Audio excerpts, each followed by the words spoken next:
ये अपने को पढ़ना है, share capital reserve and director remuneration. ठीक है भाई, पहले वाला पढ़ लिया था तुम लोगों ने घर पे, कोई डाउट आया?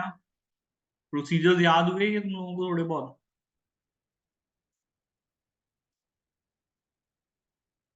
यस। आज डेट क्या हो गई है? 13 तारीख है ना आज? यस। 13 तारीख, 14 कल संडे आ जाएगा वापस। मंडे है 15, 16, 17, 18। मंडे 15, 16, 17, 18, 19, 20, मतलब फ्राइडे और सैटरडे। तो मैं 18 को तुम्हारी क्लास लूंगा, लेकिन 19 और 20 2 दिन में गायब रहूंगा, है ना? फिर वापस से 21 का 21 का संडे आ जाएगा, है ना? 21 का संडे आ जाएगा। तो 19 और 20 में गायब रहूंगा। 21 को अपन वापस क्लास रख लेंगे, कोई दिक्कत नहीं है, संडे है हालांकि। बट 21 से अपन लोग वापस क्लास रख लेंगे। 21 से नहीं रखेंगे तो 22 से रख लेंगे। 2 दिन में बीच में और नहीं हूँ 19 और 20 को। ठीक है। तो कल को छोड़ के फिर 15, 16, 17, 18 कंटिन्यू न्यू क्लास रहेगी अब। 4 दिन में वैसे भी ये चैप्टर अपना कंप्लीट हो जाएगा। चलो भाई, पढ़ें इसको आगे यहाँ पे। शेयर कैपिटल रिजर्व्स और डायरेक्टर रेम्युनरेशन। नेहल, जूही, गर्विता, इससे पहले के तो कुछ डाउट नहीं है, समझ में आया है वो? यस। ठीक है नेहल, तुमको? यस। यस। चलो ठीक है, फिर अब आगे पढ़ना चालू करते हैं। शेयर कैपिटल रिजर्व्स और डायरेक्टर रेम्युनरेशन, 3 आइटम है यहाँ पर इन्होंने बताए। तो और इनको कैसे आपको ऑडिट करना है, क्या प्रोसीजर्स आप परफॉर्म करोगे, वो देख लो। हम लोगों को देखना है। शेयर कैपिटल आपको पता है क्या होते हैं, रिजर्व्स आपको पता है, डायरेक्टर रेम्युनरेशन, तीनों चीजें पता है भाई क्या होती हैं ये? है भाई, जल्दी बताओ, पता यस है क्या सर। होता है? हाँ। तो शेयर कैपिटल, रिजर्व्स और डायरेक्टर्स का रेम्युनरेशन, ठीक है, तीनों ही एरिया इन्होंने बोला बाय नेचर, ये तीनों ही एरिया मटेरियल हैं। तीनों ही बाय नेचर मटेरियल चीजें हैं। शेयर कैपिटल भी बाय नेचर मटेरियल है, रिजर्व्स भी बाय नेचर मटेरियल होते हैं, डायरेक्टर के रेम्युनरेशन भी बाय नेचर मटेरियल इन लोगों ने बता। सबसे पहले शेयर कैपिटल के बारे में बात कर रहे हैं, कह रहे हैं आपको एविडेंस कहाँ मिलेगा इसका? आप शेयर रजिस्टर देख लो, वहां आपको एविडेंसेस मिलेंगे। कंपनी ने जो शेयर सर्टिफिकेट जारी किए हुए हैं वहां आपको एविडेंसेस मिलेंगे। कंपनी के बैंक स्टेटमेंट बैच बुक में एविडेंस मिलेगा। बोर्ड मिनट्स में आपको मिलेंगे। और even registrar of company ROC के पास से भी आपको कुछ एविडेंस मिल सकता है। आरओसी पता है किसको कहते हैं? रजिस्ट्रार ऑफ कंपनी, सुना है इसका नाम? सुना है पहले कभी? Yes sir. हाँ, किसको कहते हैं, कौन होता है, क्या काम करता है रजिस्ट्रार ऑफ कंपनी? जहाँ पर कंपनी से रजिस्टर्ड होती कंपनी रजिस्टर करने का काम यही करेगा। अगर आपको एक कंपनी फॉर्म करनी है तो जो आपका सर्टिफिकेट फाइनली इनकॉर्पोरेशन का वो इशू किया जाता है, वो by the signature of register of companies होता है। इसी के ऑफिस में वो सारी फॉर्मेलिटीज पूरी होती हैं। ठीक है। तो 5 चीजें हैं भाई। शेयर रजिस्टर्स में आपको एविडेंसेस मिलेंगे, सर्टिफिकेट्स में मिलेंगे, bank statement and cash book में मिलेगा, बोर्ड मिनट में मिलेगा, और आरओसी के पास भी आपको कुछ एविडेंसेस मिल सकते हैं। ठीक है। तो अभी अपन शेयर कैपिटल की बात कर रहे हैं। शेयर कैपिटल के लिए आपको क्या क्या प्रोसीजर परफॉर्म करने हैं? एक, आपको ऑथराइज शेयर कैपिटल एग्री करना है, and nominal value disclosures to underline share holding agreements, statutory, constitution documents. तो आपको एग्री करना है कि कंपनी का ऑथराइज शेयर कैपिटल क्या है। ऑथराइज शेयर कैपिटल समझते हो क्या होता है? किसको कहते हैं ऑथराइज शेयर कैपिटल? है। रजिस्टर्ड कैपिटल जो मैक्सिमम अमाउंट है, इससे ज्यादा कंपनी इशू हाँ, नहीं कर। एक कैपिटल जो कि ऑथराइज किया गया है बाय द आरओसी आपको, जिससे ज्यादा कैपिटल कंपनी मार्केट से या शेयर होल्डर्स से रेज नहीं करती है। ये मैक्सिमम अमाउंट ऑफ कैपिटल होता है, मतलब लाइफ टाइम में कंपनी अपने से ज्यादा कैपिटल रेज नहीं कर सकती, ये लिमिट है, ये रिस्ट्रिक्शन है। ठीक है। तो अब एग्री करना है हम लोगों को authorise share capital and nominal value disclosure. अब नॉमिनल वैल्यू क्या होती है भाई यहाँ पे? What is nominal value? Face value of share. Face value of share, है ना? तो कंपनी ने जो शेयर इश्यू किए हैं उनकी फेस वैल्यू का disclosure to underline share holding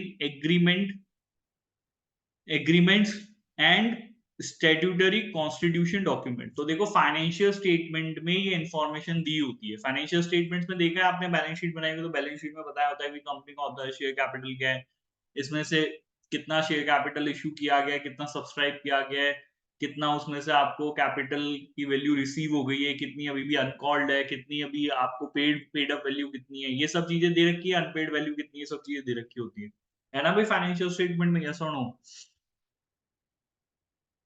यही होता है फाइनेंशियल स्टेटमेंट का, तो असर्शन फाइनेंशियल स्टेटमेंट में होती है इन्फॉर्मेशन सारी गिवन, आया ना?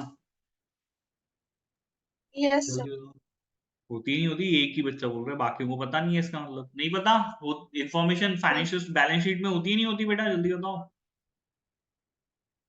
Yes sir. Nehal,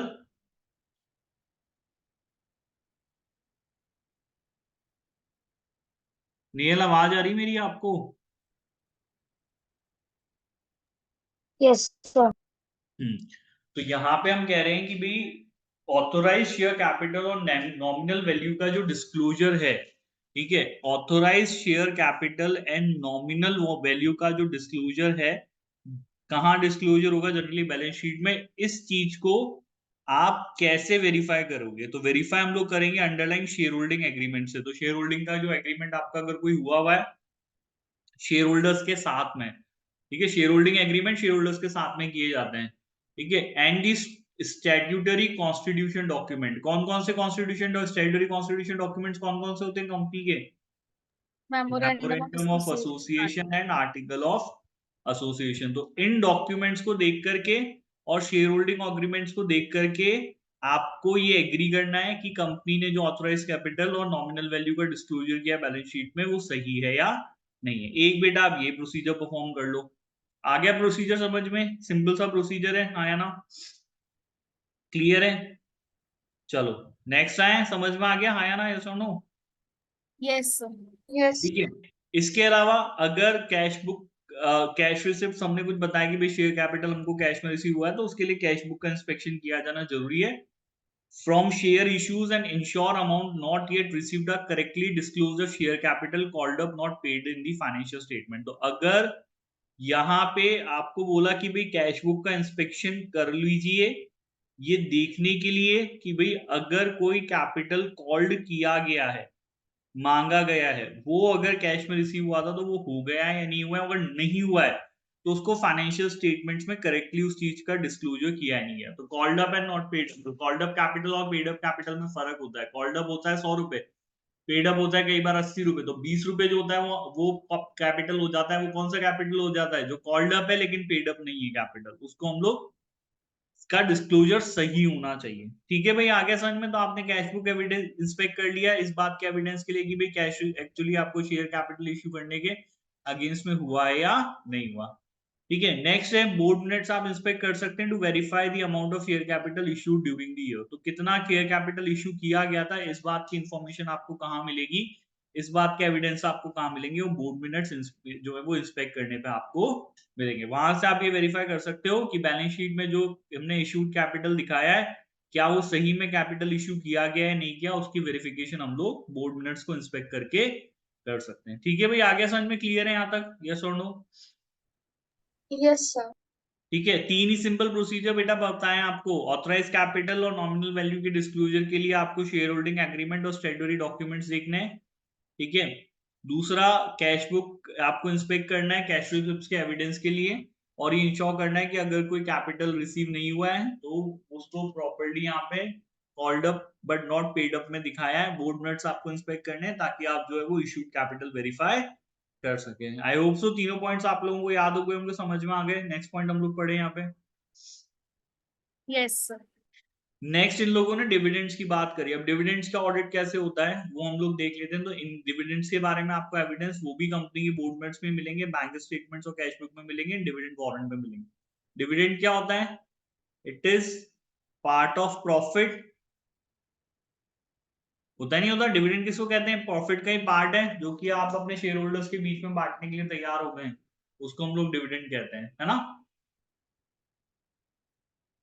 yes sir. Nil clear है डिविडेंड क्या होता है? यस और नो? Yes sir. ठीक है, एविडेंस क्या मिलेगा? कंपनी के बोर्ड मिनट्स में मिलेंगे, बैंक स्टेटमेंट्स और कैश बुक को देखने से एविडेंस मिलेगा dividend. What is a dividend warrant? ये बता सकते हो ये डिविडेंड वारंट क्या होता है? किसको कहते हैं डिविडेंड वारंट? सुनिए टर्म, सुनिए जूही, नेहल। सर जिस पर्सन को डिविडेंड इशू किया उसका नेम और उसके शेयर्स कितने उसके पास हेल्ड थे, उस अकॉर्डिंग डिविडेंड दिया। नहीं, डिविडेंड वारंट उसको नहीं कहते हैं। नेहल, सुना है टर्म? किसको कहते हैं डिविडेंड वारंट? No sir. कोई बात, डिविडेंड वारंट कुछ नहीं होता है, कूपन नहीं होता है, सर। एक तरीके का कूपन होता है। देखो, जो शेयर्स फ्रीली ट्रांसफरेबल हैं, ऐसे शेयर्स जो उनका ट्रांसफर फ्री है, ठीक है। अभी तो क्या होता है कि अभी आज के टाइम पे तो शेयर्स जो है वो ट्रांसफर वो ऑटोमेशन से होते हैं। तो स्टॉक एक्सचेंज को ये पता होता है कि भाई शेयर्स किसने खरीद रखे हैं, वो पता होगा ना। जैसे मैंने रिलायंस के शेयर खरीदे, किसी और को बेच दिए, तो स्टॉक एक्सचेंज को मेरा नाम पता है यहाँ पे किसने शेयर्स खरीद रखे हैं, पता ही नहीं पता है ना ये चीज। तो यस सर। पहले ऐसा नहीं था। पहले क्या होता था कि कंपनी जिन जो कि जब शेयर बिकते थे तो कंपनी को एक्चुअली में ये पता नहीं होता था कि उनके शेयर्स किसने होल्ड करके रख रखे हैं, क्योंकि वो फ्रीली ट्रांसफरेबल होते थे। ठीक है, जो पर्सन शेयर्स होल्ड उस टाइम पे होल्डर ऑफ शेयर जो होगा ना, ठीक है, होल्डर मतलब अगर मेरे पास शेयर्स है, मैंने किसी को फर्दर ट्रांसफर कर दिए, ठीक है, तो वो पर्सन उसका ओनर हो जाता था। अब कंपनी डिविडेंड जब देगी तो कंपनी को नहीं पता कि भाई डिविडेंड क्लेम कौन करेगा, तो कंपनी सीधे खाते में तो उसके पैसे डाल नहीं सकती, क्योंकि कंपनी के पास इन्फॉर्मेशन नहीं है कि आज के टाइम पे हमारे शेयर क्यों होल्ड करते हैं, क्योंकि वो मार्केट में फ्रीली ट्रांसफरेबल शेयर है। The holder and the person who is the holder only knows कि हाँ भाई मैं होल्डर हूँ। अब लेकिन जब डिविडेंड देना होगा तो वो क्लेम कैसे करेगा? कंपनी से मांगेगा कैसे कि भाई मेरे डिविडेंड दो? तो कंपनी क्या करती थी, कंपनी डिविडेंड के वारंट पेपर, मतलब ये जब होता था फिजिकल फॉर्म में होता था, फिजिकल शेयर होता था, उसके ऊपर एक वारंट का कूपन लगा रहता था। तो जब कंपनी डिविडेंड जब डिक्लेयर करती थी ना, तो आपके पास वो कूपन रहता था, वो कूपन आप बैंक में जमा करा दो, बैंक वाले आपको पैसा दे देंगे। इसको डिविडेंड वारंट कहा जाता था। आया समझ में? Yes sir. है ना? यस तो सर। वो कूपन आपके पास होता था। अब आपने अगर शेयर खरीदे और कंपनी ने अगर जो है वो यहाँ पे डिक्लेयर किया है, तो वो डिविडेंड वारंट आप जाकर के बैंक को दे दीजिए, और बैंक आपको उसके बदले में क्या दे देगा? पेमेंट कर देगा, भुगतान कर देगा। इसको हम लोग डिविडेंड वारंट। अब आजकल इन चीजों का यूज नहीं रह गया हालांकि, ठीक है। ये देखो, ये रहा डिविडेंड, दिख रहा है यहाँ पे, इस तरीके का कूपन होता था, दिख रहा है क्या यहाँ पे? यस और नो? Yes sir. ठीक है, तो ये यहाँ पे ये सब चीजें लिखी रहती थी, ये डिविडेंड वाउचर है। ठीक है, कंपनी का नाम है, बोर्ड ऑफ डायरेक्टर्स ने इतना इतना डिविडेंड किया है, तो ये कंपनी डिक्लेयर करती थी, उस टाइम पे इश्यू कर दिए जाते थे। ठीक है, आपके पास एक कूपन है, इस कूपन को ले जाकर के बैंक को दे दीजिए, और बैंक इसकी बदले में आपको पेमेंट कर देगा, भुगतान कर देगा। उसको हम लोग डिविडेंड वारंट कहते हैं। ठीक है, तो अब आपको डिविडेंड्स के बारे में एविडेंसेस कहाँ मिलेंगे? वो कंपनी के बोर्ड मिनट्स में मिलेंगे, बैंक स्टेटमेंट में मिलेंगे। डिविडेंड प्रोसीजर क्या है? बोर्ड मिनट्स आपको इन्वेस्ट, अब क्या होगा कि देखो, सबसे पहले इंफॉर्मेशन कोई भी चीज है तो पहले आपको ये देखना है कि भाई फाइनेंशियल स्टेटमेंट में क्या है। जो फाइनेंशियल स्टेटमेंट में डिविडेंड अगर डिक्लेयर किया होगा तो वो होगा, गिवन होगा कंपनी का कितना डिविडेंड डिक्लेयर किया, प्रॉफिट एंड लॉस स्टेटमेंट में आया ना, ये सुनो। Yes sir. Yes sir. ठीक है, तो वो सही डिविडेंड आपने डिस्क्लोज किया है नहीं किया, वो पता कैसे चलेगा? तो कंपनी के बोर्ड मिनट्स का इंस्पेक्शन करने के लिए बोला है। बोर्ड बोर्ड ऑफ डायरेक्टर ने बोर्ड मिनट्स में डिस्कशन किया होगा, ठीक है, डिविडेंड के बारे में, वो आपको देखना है। बैंक स्टेटमेंट देखने हैं, कितना डिविडेंड ईयर एंड से पहले पे किया गया है। डिविडेंड वारंट्स आप चेक कर सकते हैं कि डिविडेंड का पेमेंट किया गया है या नहीं किया गया। सिंपल सा प्रोसीजर है। क्लियर है भाई? आगे समझ में? यस और नो? Yes sir. ठीक है, आगे समझ में? सिंपल है, ज्यादा तो कुछ है ही नहीं उसके अंदर, तीन ही छोटे छोटे प्रोसीजर है। बोर्ड मिनट्स देख लिए, बैंक स्टेटमेंट देख लिए, डिविडेंड वारंट इंस्पेक्ट कर लिया, क्योंकि भाई वारंट अगर कंपनी के पास वापस आया तभी पेमेंट किया गया। आपके पास कूपन वापस आएगा ना, तभी तो पेमेंट करोगे। बैंक के पास आया या आपके पास आया, किसी के पास भी आया, वापस आया तभी तो पेमेंट किया उसका, है ना? तो उसके साथ आप एग्री कर सकते हैं। चलो, सिंपल है, समझ में आ गया? क्लियर है? आगे बढ़े, यस और no? Yes yes sir. Nehal, sir. Yes sir. Next आपके डायरेक्टर एमोल्यूमेंट्स आ गया, मतलब डायरेक्टर्स का रिम्यूनरेशन आ गया।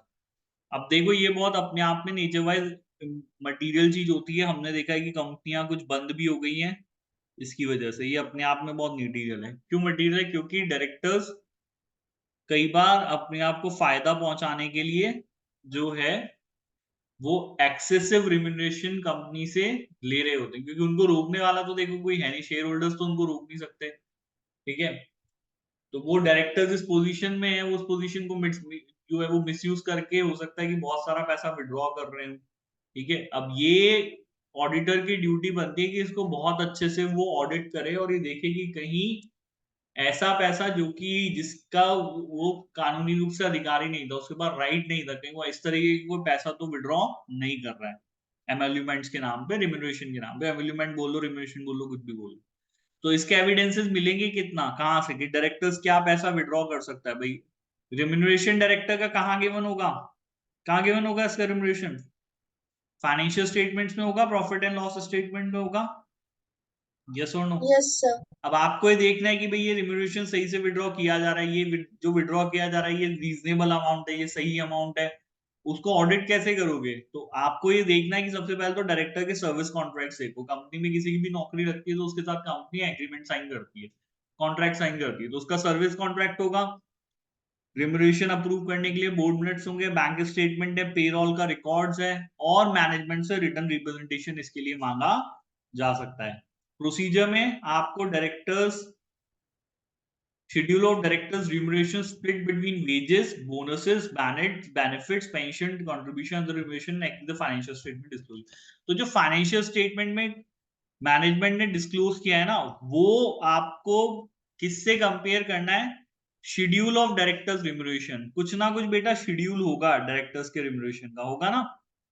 शेड्यूल ऑफ डायरेक्टर रिम्यूनरेशन, तो डायरेक्टर के रिम्यूनरेशन का कोई शेड्यूल है जिस शेड्यूल के अंदर ये चीजें लिखी गई हैं कि वेजेस कितना देना है डायरेक्टर्स को, बोनस कितना है उसको, अदर कोई बेनिफिट्स हैं, कोई पेंशन का कंट्रीब्यूशन उसकी सैलरी में से काटा हुआ है, कोई अदर रिम्यूनरेशन। तो इस तरीके का शेड्यूल बेटा आपको कंपनी से मांगना है। किससे मांगना है? Obtain and cast a schedule. तो कंपनी से डायरेक्टर्स का रिम्यूनरेशन का शेड्यूल मांगिए और उसको कंपेयर आप करके देखिए, एग्री उससे कीजिए कि फाइनेंशियल स्टेटमेंट में जो चीज डिस्क्लोज करी गई है वो सही डिस्क्लोजर किया है या नहीं किया है। वो कह रहे हैं 100 रुपए का दिया है, तो क्या वो 100 रुपए का ब्रेकडाउन क्या था, किस तरीके से वो 100 रुपए बने?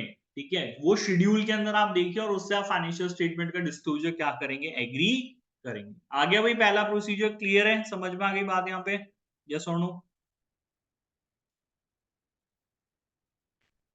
आगे भी समझ में Yes, आया ना? यस और नो? तो क्या मांगा, क्या आपने कंपनी से क्या चीज मांगी है? शेड्यूल ऑफ डायरेक्टर्स रिम्यूनरेशन मांगा है, और उसमें जो भी ब्रेकडाउन दिया गया उस ब्रेकडाउन फाइनेंशियल स्टेटमेंट डिस्क्लोजर से एग्री किया है। इंस्पेक्ट पेरोल का रिकॉर्ड, इसके अलावा कंपनी का जो पेरोल का रिकॉर्ड है वो आप मांगिए, उसको आप इंस्पेक्ट कीजिए। उसके अंदर जो फिगर्स डिस्क्लोज किए गए, wages, bonuses and pension contribution, उनको भी आप क्या कीजिए, एग्री कीजिए। ये तो शेड्यूल ऑफ डायरेक्टर्स का रिम्यूनरेशन था, ये तो शेड्यूल था जिसके अंदर स्टैंडर्ड चीजें दी होंगी। एक्चुअली में पेरोल डिपार्टमेंट के पास रिकॉर्ड होगा कि भाई एक्चुअली में हमने कितना पेमेंट किया है, उनको किस चीज का पेमेंट किया, ये सब चीजें पेरोल रिकॉर्ड के अंदर होंगी। आया ना? yes, sir. ठीक है, तो वो आप इंस्पेक्ट कर लीजिए, बैंक स्टेटमेंट वेरीफाई कर लीजिए कि भाई एक्चुअली में कितना पेमेंट किया गया है। कहीं पेरोल में 100 रुपए बता रहा है पेमेंट, इनको 120 रुपए किया है, तो 20 रुपए किस चीज के एक्स्ट्रा पेमेंट किए हैं। तो बैंक स्टेटमेंट्स आपको वेरीफाई करने हैं, वो इनसे एग्री करते होंगे पेरोल रिकॉर्ड से। बोर्ड मिनट्स आपको कंपनी के इंस्पेक्ट करने हैं, भैया इतना पैसा दिया जा रहा है तो अप्रूवल तो होगा इसका कहीं पे। ठीक है, and approval of the directors bonus announcements और अदर एडिशन। तो कंपनी के में अगर डायरेक्टर्स को कोई बोनस दिया गया है या कोई एडिशनल रिम्यूनरेशन दिया गया है, तो इसका अप्रूवल देखने के लिए कि भाई इसका अप्रूवल कहाँ है, ये डायरेक्टर इतना पैसा उठा रहे हैं, बोनस के नाम पे उठा रहे हैं, कोई दूसरा रिम्यूनरेशन के नाम पे उठा रहे हैं, तो उसका अप्रूवल तो होगा कहीं ना कहीं। तो बोर्ड मिनट्स को आपको इसलिए इंस्पेक्शन देखना है, इंस्पेक्ट करना है कि उसका डिस्कशन और उसका अप्रूवल आपको मिले। ठीक है, इसके अलावा रिटर्न रिप्रेजेंटेशन डायरेक्टर्स से मांगिए कि उन्होंने डायरेक्टर्स की रिम्यूनरेशन के बारे में सभी फैक्ट्स, सभी सही सही फैक्ट्स जो हैं वो ऑडिटर को डिस्क्लोज किए हैं। सिंपल प्रोसीजर है बेटा, क्या क्या मांग लिया? डायरेक्टर्स के रिम्यूनरेशन का शेड्यूल मांग लिया, फाइनेंशियल स्टेटमेंट्स के साथ एग्री कर लिया, पेरोल के रिकॉर्ड्स देख लिए, बैंक स्टेटमेंट देख लिए और बोर्ड मिनट्स देख लिए। अगर कोई बोनस या फिर एडिशनल रिम्यूनरेशन दिया गया तो उसके डिस्कशन अप्रूवल के लिए आपने बोर्ड मिनट देख लिए और आपने कंपनी से रिटर्न रिप्रेजेंटेशन मांग लिया। क्लियर है, समझ में आ गया, सिंपल है, यस और no? Yes, sir.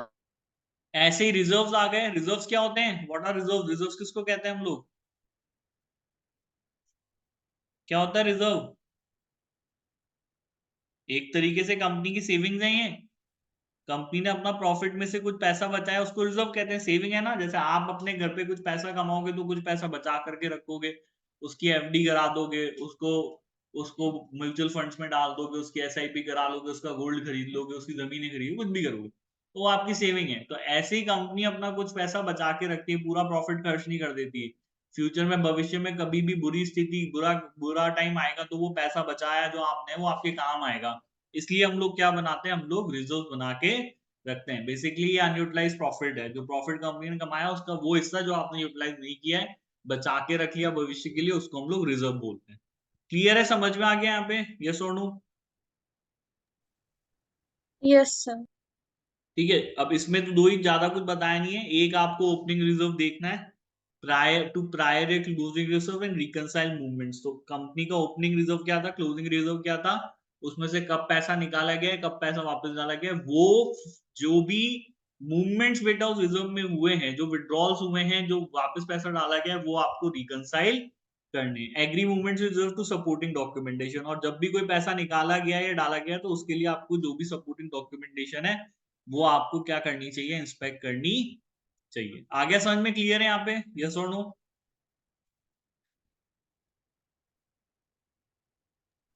Yes, sir. ठीक है, नेक्स्ट इन लोगों ने क्या बोला, दो ही पॉइंट्स बताए रिजर्व्स है ना, प्रायर ईयर पूरा ओपनिंग देख लिया, क्लोजिंग देख लिया, और जो मूवमेंट्स हम लोगों ने वो एग्री कर लिए। नेक्स्ट हमारा statement of profit and loss. अब ये प्रॉफिट एंड लॉस के स्टेटमेंट पे अब आए। Due to the volume of transaction process during the year, most companies will have controls in place over revenue, purchase and payroll. The auditor will therefore seeks to build reliance on internal control over these areas. क्योंकि भाई volume of transaction, especially हमारे profit and loss में sales main होता है, purchase main होती है, दो चीजें मेन होती हैं इनकी हमारे statement of profit and loss में।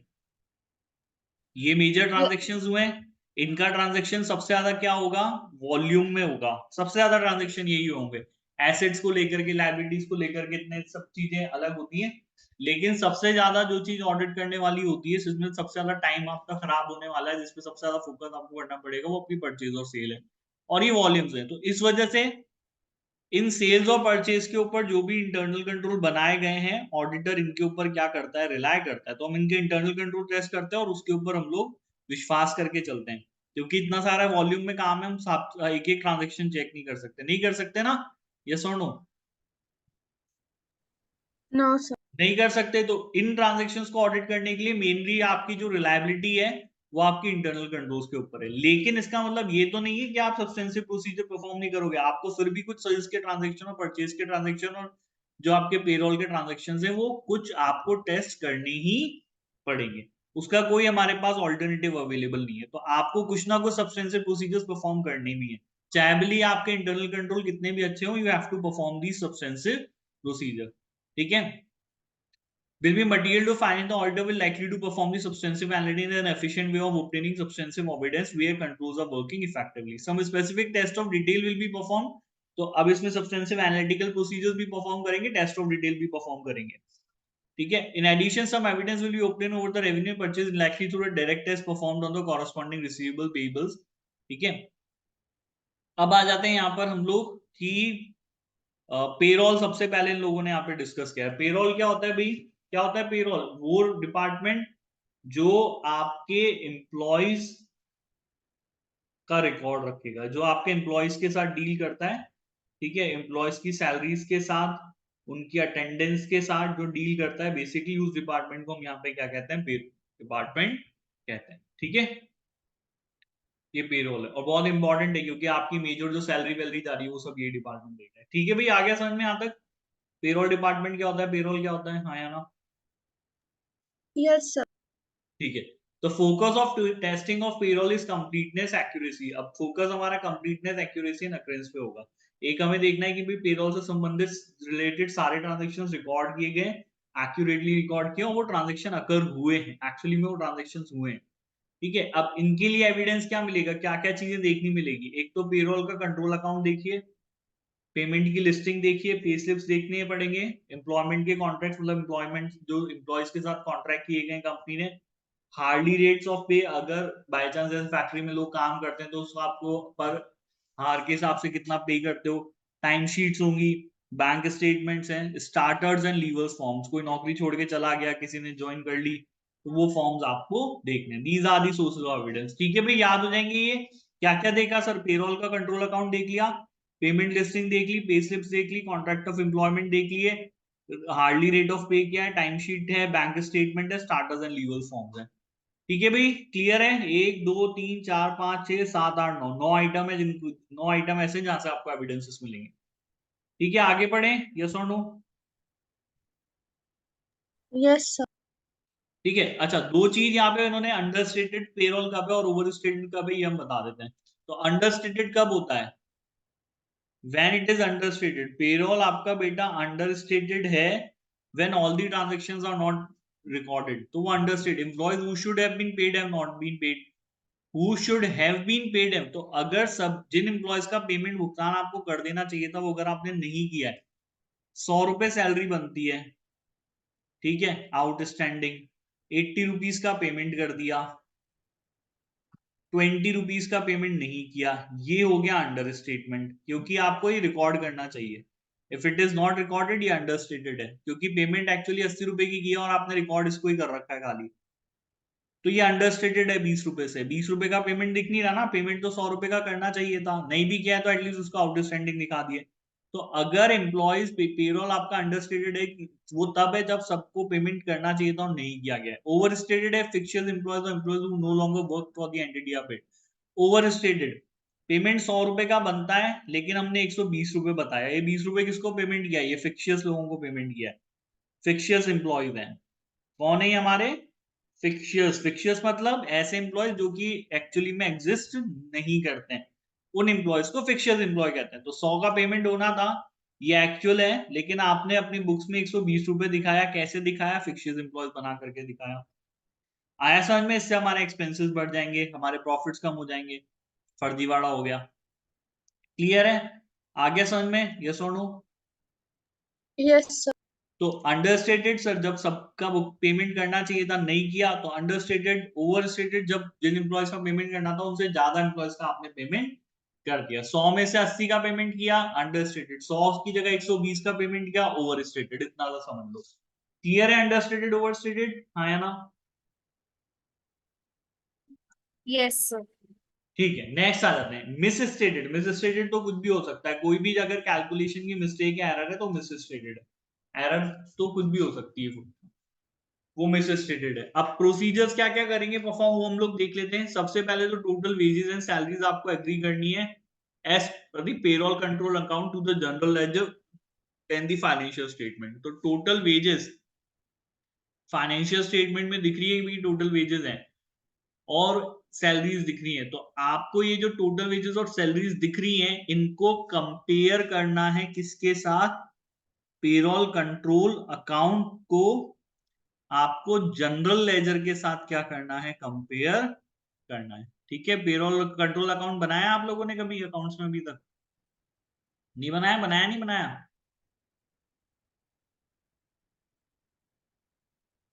जल्दी बताओ, बनाया नहीं बनाया, हाँ या ना, सुनो, मेरे को तो आवाज ही नहीं आ रही किसी की, क्या हो गया। No sir. नहीं कोई बात नहीं, कंट्रोल अकाउंट जब भी देखो कंट्रोल अकाउंट होता है तो वो एक तरह की समरी होती है। मान लो 50 एम्प्लॉयज को सैलरी दी गई है, तो वो 50 एम्प्लॉयज की सैलरी कलेक्टिवली एक अकाउंट के अंदर दिखेगी जिसको पेरोल कंट्रोल अकाउंट बोलेंगे। ठीक है, उसका क्लासिफिकेशन हो सकता है बाद में किया गया हो, अलग किया गया, तो कंट्रोल अकाउंट उसको कहते हैं। क्या वो आप अकाउंटिंग करेंगे जब समझेंगे। तो आपको क्योंकि फाइनेंशियल स्टेटमेंट्स दिखा रहे हैं कि ये 100 रुपए की सैलरी दी गई है, वेजेस दिए गए हैं, इसको आपको ट्रेस करते हुए चलना है। पहले देख लो पेरोल कंट्रोल अकाउंट, और पेरोल कंट्रोल अकाउंट को के साथ साथ देखिए कि वही वैल्यू जनरल लेजर्स में भी फॉलो करती है या नहीं करती। इससे आपको ये पता लगेगा कि भाई जो फाइनेंशियल स्टेटमेंट में डिस्क्लोजर है वो डिस्क्लोजर कंप्लीट डिस्क्लोजर है, उसका प्रेजेंटेशन सही किया गया है। आ गया समझ में? क्लियर है यहाँ पे? यस और नो? Yes, sir. ठीक है, तो आपको सबसे पहली चीज क्या एग्री करनी है? टोटल वेजेस और सैलरी वो पेरोल कंट्रोल अकाउंट के as per payroll control account है और जनरल लेजर्स के अकॉर्डिंग है या नहीं है। इससे आपको पता चलेगा कि फाइनेंशियल स्टेटमेंट में जो डिस्क्लोजर किया गया वो कंप्लीट और प्रेजेंट कंप्लीट है और उसको सही से प्रेजेंट किया गया। ठीक है, monthly payroll listing to verify the accuracy of the payroll expenses. Monthly payroll listing बेटा ना, हर महीने कुछ ना कुछ मंथली पेरोल लिस्टिंग बनती है। सैलरी तो हर महीने पे करनी पड़ती है, तो जो पेरोल आपका सिस्टम काम करता है वो मंथली बेसिस पे काम करता है। हर महीने पेरोल जो है वो अपनी लिस्ट फाइनलाइज करता है कि भाई ये एम्प्लॉइज हैं। हमने वैसे इसके बारे में थोड़ा बहुत एक चैप्टर में पढ़ा था कि पेरोल का हमारा काम कैसे होगा। इससे पहले वाले चैप्टर में पढ़ा था, नहीं पढ़ा था? पेरोल में कैसे काम करता है, प्रोसीजर पढ़ाया ना एक, उसमें प्रोसीजर अपन ने पेरोल में आया ना। Yes, sir. Yes, ठीक है, sir. उसमें बताया कि भाई पेरोल के अंदर क्या होता है।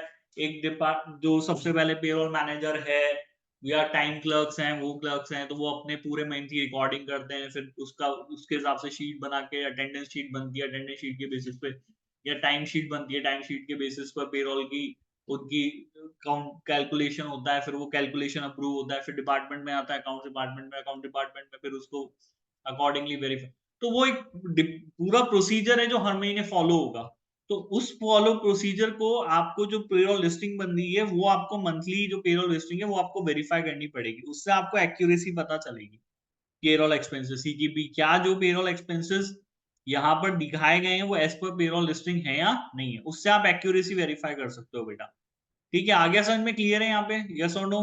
हाँ या ना?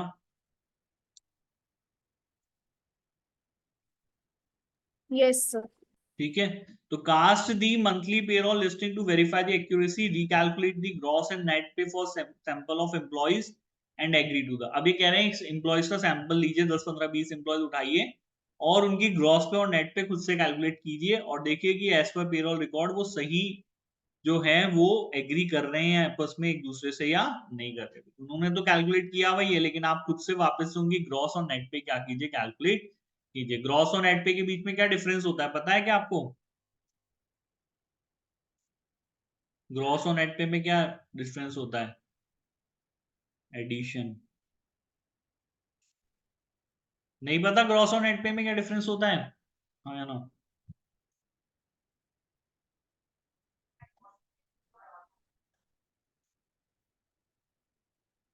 ये गर्विता जोबाड़ कैसे ज्वाइन हुई हुई है? अच्छा, उसको आवाज नहीं आ रही क्या? कोई टेक्निकल डिफिकल्टी आ रही है? मेरी आवाज आ रही है नहीं आ रही? हाँ या ना? Yes, sir. अभी आ रही है. अभी आ रही है? जूही आ रही है आवाज? हाँ या ना? Yes, sir. ठीक है, तो अब यहाँ पे मैं बता देता हूँ भाई क्या होता है कि पेरोल ये आपको जो कह रहे हैं कि भाई सैंपल ऑफ एम्प्लॉयज के साथ, तो कहाँ चला गया यार? हाँ, ठीक है, तो आपको यहाँ पे ग्रॉस और नेट पे जो है वो रिकैलकुलेट करके देखने चाहिए। देखो सैलरी क्या होती है, सैलरी में कुछ एडिशंस होते हैं, जैसे आपकी बेसिक हो गई, हाउस रेंट का अलाउंस हो गया आपका, ठीक है, डीएनएस अलाउंस हो गया, बोनस हो गया, कमीशन हो गया। इस तरीके से आपको सैलरी मिलती है। फिर उसमें से कोई डिडक्शंस भी होते हैं, आपका पैसा काटा भी जाता है। क्यों काटते हैं सर? कोई ईएसआईसी का कंट्रीब्यूशन है, प्रोविडेंट फंड का कंट्रीब्यूशन है, कोई आपका टीडीएस अगर डिडक्ट करना है तो वो पैसा भी काटेंगे। फिर वो आपकी नेट पे आती है, उस नेट पे को आपके खाते में डाला जाता है। ठीक है, तो ग्रॉस और नेट आपको वापस से क्या करनी है, रिकैलकुलेट करनी है। वो तो उन लोगों ने कर रखी होगी, लेकिन आपको वापस करनी है एक्यूरेसी डिटरमाइन करने के लिए। आ गया समझ में? क्लियर है? यस और no? Yes, sir. Yes, sir. Simple सी बात है। नेक्स्ट इन लोगों ने बोला रिकैलकुलेट डिस्ट्रीब्यूटेड डिडक्शंस, आप जो उनकी सैलरी से कटते हैं उन डिडक्शंस को आप वापस से रिकैलकुलेट करके देखिए। ठीक है, and confirm whether the correct deductions for this year have been included within the payroll. तो जो कोई डिडक्शन उनकी सैलरी, कोई पैसा उनकी सैलरी से काटा है, उन्होंने काटा, वही कैलकुलेशन एक बार आप भी करके देखिए, तो उससे भी एक्यूरेसी पता चलेगी। ठीक है, samples of joiners and leavers agree their start leaving date to supporting documentation calculate their first last pay packet was accurately calculated. तो कोई छोड़ करके चला गया, कोई आ गया नौकरी करने के लिए, तो वो कब से कब तक उसने काम किया, वो छोड़ करके गया, तो क्या हमने उसको जो लास्ट सैलरी दी है वो सही दी है नहीं दी है, वो हमको क्या करना है, सपोर्टिंग डॉक्यूमेंटेशन के साथ उसको वेरीफाई करना है। मतलब इसमें देखो ज्यादातर काम रिकैलकुलेशन के दिए हैं इन्होंने, है ना। ग्रॉस नेट पे रिकैलकुलेट करना है, शेड्यूल डिडक्शन रिकैलकुलेट करना है, sample of joiners and levers को लेकर के इनकी फर्स्ट और लास्ट पे पैकेट क्या था वो रिकैलकुलेट करना है। इससे भी कंप्लीटनेस अक्यूरेंस एक्यूरेसी के आपको एविडेंसेस मिलेंगे। आ गया भाई समझ में? ज्यादातर काम इन लोगों ने क्या किया इसके अंदर, रिकैलकुलेशन का ज्यादा काम किया है ना। yes sir, for salaries agree the total net pay per the payroll record. अब सैलरीज अगर दिए हैं, वेजेस और सैलरीज में थोड़ा सा फर्क होता है ना, तो सैलरीज के इन लोगों ने बोला है कि टोटल नेट पे एज पर पेरोल रिकॉर्ड है या नहीं। कई बार क्या होता है कि आपने कुछ कैलकुलेट कर लिया, अब कैलकुलेशन 100 रुपए का किया और बैंक को गलती से आपने जो लिस्ट भेज दी वो 110 की भेज दी, तो गलती हो गई ना, मिस स्टेटमेंट है ये, तो गलती हो गई। 100 का पेमेंट करना चाहिए था सैलरी का, आपने 110 का कर दिया।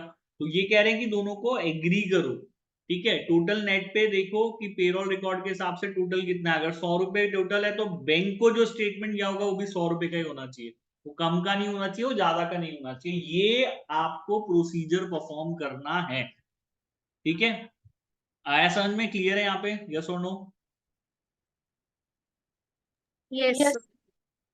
ठीक है ना। नेक्स्ट आ गया, for cash wages agree that the total cash withdrawn for wages payment equates to the weekly wages paid during. तो अगर कैश वेजेस दिए तो फिर टोटल कैश विड्रॉ देखो, बैंक से कुछ पैसा विड्रॉ किया होगा कैश पेमेंट के लिए, ठीक है, वेज पेमेंट्स के लिए। और आप ये देखिए वीकली वेजेस, जो अगर हफ्ते भर की वेजेस पे करी जा रही है तो उस वो टोटल कितना है, ठीक है, और कितना कैश विड्रॉ किया गया, इसको आप इक्वेट कीजिए। इससे भी कंप्लीटनेस एंड अक्रेंस के आपको एविडेंसेस मिलेंगे।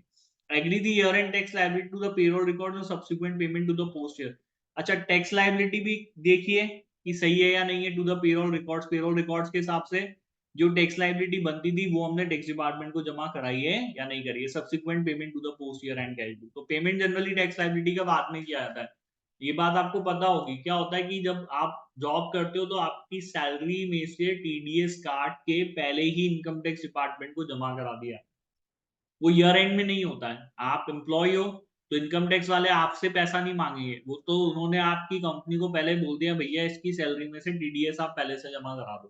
टीडीएस का मतलब होता है टैक्स डिडक्टेबल एट सोर्स। तो हर महीने जब आपकी सैलरी कटती है ना तो उसमें से इनकम टैक्स डिपार्टमेंट के पास पहले टैक्स पहुंच जाता है। अब उतना टैक्स बनता था या नहीं बनता था वो एक अलग बात है। फिर ईयर एंड जब होगा, साल जब खत्म हो जाएगा, उसके बाद आप अपनी सैलरी का रिटर्न फाइल करोगे कि भैया मेरे हिसाब से इतना टैक्स बनता था। अब अगर ज्यादा टैक्स उन्होंने काट के जमा कराया हुआ आपकी कंपनी वालों ने तो इनकम टैक्स डिपार्टमेंट आपको रिफंड दे देगा। बराबर है तो कुछ नहीं होगा, कम है तो आपको और टैक्स फर्दर जमा कराना पड़ेगा, ये होता है। आया समझ में? यस और नो? yes, तो टोटल टैक्स लायबिलिटी कंपनी के ऊपर एम्प्लॉयज की जो बनती थी वो पेरोल रिकॉर्ड्स में होगी। उस पेरोल रिकॉर्ड के हिसाब से ईयर एंड टैक्स लायबिलिटी को हमको क्या करना है, कंपेयर करना है। एंड सब्सिक्वेंट पेमेंट, उतना पैसा इनकम टैक्स डिपार्टमेंट के साथ या फिर जो जमा कराया गया वो हमको देखना है। क्लियर है? समझ में आ गया यहाँ पे? यस और नो? yes sir, ठीक है ना। नेक्स्ट ये बोल रहे हैं, for a sample of individuals agree the amount per the payroll listing to the personnel records and timesheet. तो पूरा इन लोगों ने जो है वो फॉलो ऑन करने के लिए बोला है। बोला कुछ सैंपल ऑफ इंडिविजुअल्स लीजिए, मतलब 10-15 जने पकड़िए, एग्री द अमाउंट पर दी पेरोल लिस्टिंग, और ये देखिए कि उनको जो भुगतान किया जा रहा है, उनको जो पेमेंट किया जा रहा है वो पेरोल की लिस्टिंग के अकॉर्डिंग है टू दी पर्सनल रिकॉर्ड। तो पेरोल लिस्टिंग पर्सनल रिकॉर्ड्स के हिसाब से, टाइम शीट्स के हिसाब से, ठीक है। तो सैंपल ऑफ इंडिविजुअल्स लेने हैं। क्या लेना है भाई हमको सर यहाँ पे? सैंपल ऑफ इंडिविजुअल्स, इनका जो भी पेमेंट किया जा रहा है वो पेमेंट पेरोल लिस्टिंग के अकॉर्डिंग है, पेरोल लिस्टिंग पर्सनल रिकॉर्ड्स के अकॉर्डिंग है, एंड टाइम शीट्स के अकॉर्डिंग है, इफ एप्लीकेबल। अगर है तो जरूरी नहीं है ना हर जगह टाइम शीट्स की होगी, हर किसी को आप समय के हिसाब से पैसा थोड़ा ना देते हो। आया समझ में? क्लियर है यहाँ पे? यस और नो? yes sir. ये आप लोगों को काम करना है, सिंपल सी बात है। एनालिटिकल प्रोसीजर, अब इसके अलावा कुछ एनालिटिकल प्रोसीजर है। Proof in total of wages and salaries incorporating joiners and leavers and pay increase rewarded during the year compare to the actual wages. अब क्या कह रहे हैं? Proof in total. Proof in total 10 employees हैं, साल में 2 छोड़ के चले गए, 3 ने ज्वाइन किया, ठीक है। एवरेज सैलरी कितनी थी वो देख लो, उसके हिसाब से आपको पता लग जाएगा कि भैया इनका एवरेज पे कितना होगा, ये पता चल जाएगा आपको, हाँ या ना? कि ऑन एन एवरेज कितना पेमेंट करना चाहिए था इनको, यस और no? Yes sir. Yes sir. ठीक है, तो सर एवरेज में इतना करना पड़ेगा, 10 एम्प्लॉयज हैं, 2 छोड़ के चले गए, 3 आ गए, ऑन एन एवरेज हर किसी को इतना पेमेंट किया जा रहा है, इतनी सैलरी बढ़ा दी होगी सर, इससे ज्यादा और क्या होगा? तो इस हिसाब से इस अमाउंट से ज्यादा पेमेंट इनका नहीं होना चाहिए या इससे कम नहीं होना चाहिए। ये जो आपने कंप्यूटेशन करी है, ये जो आपने एक्सपेक्टेशन डेवलप करी है, ये कह रहे हैं कि इस एक्सपेक्टेशन को, इस कंप्यूटेशन को कंपेयर कीजिए एक्चुअल के साथ में। ये आपने वैसे कंप्यूटेशन करी होगी या एक्सपेक्टेशन होगी, तो आपने एक यहाँ पे टॉलरेबल लिमिट भी बना ली होगी कि भैया देखो इससे ज्यादा डिफरेंस नहीं आना चाहिए, 10-20% का ऊपर नीचे हो सकता है लेकिन इससे ज्यादा नहीं होगा, कुछ भी हो जाए। उसका कंपैरिजन कीजिए, अगर आपको कंपैरिजन में सिग्निफिकेंट डिफरेंस दिख जाए, क्या दिख जाए हम लोगों को यहाँ पे? सिग्निफिकेंट डिफरेंस दिख जाए, तो फिर आपको इसकी क्या करनी पड़ेगी? फर्दर इन्वेस्टिगेशन करनी पड़ेगी। ये परफॉर्म किया गया एनालिटिकल प्रोसीजर। ये आपको ये तो नहीं बताएगा कि एक्चुअली में गलती है या नहीं है, लेकिन ये आपको डायरेक्ट कर देगा हाँ भी गलतियां हो सकती हैं जिनको आपको पकड़ना पड़ेगा, आपको इस एरिया के अंदर काम ज्यादा करना पड़ेगा। आया समझ में यहाँ पे, यस और नो? Yes sir. यस ठीक है, सर। तो एनालिटिकल प्रोसीजर में हम लोगों को प्रूफ इन डिटेल परफॉर्म करना है, टोटल वेजेस का, सैलरीज का, जिसमें आपको जॉइनर्स एंड लीवर्स भी ध्यान में रखने और पे इंक्रीज भी ध्यान में रखना, जितना दिया गया उसके बेसिस से आपको एक्चुअल वेजेस एंड सैलरीज के साथ कंपैरिजन करना है, और अगर सिग्निफिकेंट डिफरेंस आएगा तो उसको हम लोग फर्दर इन्वेस्टिगेट करेंगे। Compare the payroll figure to for this last year to identify the unusual differences. भैया लास्ट ईयर का फिगर उठा लो, करंट ईयर का फिगर उठा लो, पिछले साल कितनी सैलरी दी थी, इस साल कितनी सैलरी दी थी, अगर सिग्निफिकेंट डिफरेंस है फर्दर फिर हम लोग क्या करेंगे, इसको मैनेजमेंट से डिस्कस करेंगे, उससे पूछेंगे भैया ऐसा क्यों है कि इतना सिग्निफिकेंट, लास्ट ईयर आपने 50 रुपए सैलरी दी, इस साल आप 100 रुपए सैलरी दे रहे हो, ऐसा क्या बिजनेस बढ़ा आपको कि इतने एम्प्लॉयज की आपको जरूरत पड़ गई? इस तरीके के डिस्कशन आपको मैनेजमेंट से करने पड़ेंगे। ठीक है भाई, समझ में आ गया गर्विता जी? यहाँ तक क्लियर है, यस और no? Yes yes sir. Sir. ठीक है, कल इसमें ये वाला इलस्ट्रेशन सॉल्व करेंगे, रेवेन्यू के बारे में पढ़ेंगे कल, मतलब मंडे को पढ़ेंगे उसको, नहीं कल संडे है ना? यस। कल संडे है तो उसको मंडे को अपन पढ़ेंगे आगे, है ना? मंडे को अपन रेवेन्यू पढ़ेंगे, वैसे ये लास्ट ही टॉपिक है इसमें, रेवेन्यू ज्यादा कुछ बचा नहीं है इसमें ना चैप्टर में, आपके थोड़ी थोड़ी चीजें बची हैं, फिर तो क्वेश्चन ही आ जाएंगे सीधा, बस ये लास्ट इतना ही सही बचा है थोड़ा टॉपिक। तो मंडे को इस चैप्टर को मोस्ट प्रोबेबली हम लोग कंप्लीट कर लेंगे, है ना? लेकिन आप लोगों को जितना क्लास मैंने सेम पढ़ाया टाइम है, पर है ना? क्या? क्लास सेम टाइम पर है ना? हाँ, अब 9 बजे ही रहेगी class, Monday Tuesday Wednesday Thursday, 4 दिन कंटिन्यूस है। 2 दिन के लिए मैं गायब हूँ 19-20 को, ठीक है? अगर कुछ मैनेज होगा तो मैं बता दूंगा 2 दिन में, अदरवाइज फिर 24 से वापस चालू करेंगे। तो अभी 4 दिन कंटिन्यूएशन है मंडे ट्यूसडे, तो ये आपका चैप्टर खत्म हो जाएगा। इसके बाद वाला चैप्टर छोटा सा चैप्टर है, कोशिश मैं करूंगा वो भी आपको इस वीक कंप्लीट ही करा दूं, नहीं होगा तो वो तो ज्यादा बड़ा चैप्टर है नहीं, छोटा सा चैप्टर। ठीक है भाई, चलो बाय, गुड नाइट। अगर इसकी मैंने वीडियो रिकॉर्ड कर रखी है, जरूरत हो तो मुझे बता देना, भेज दूंगा, ठीक है? Yes sir. चलो बाय, गुड नाइट।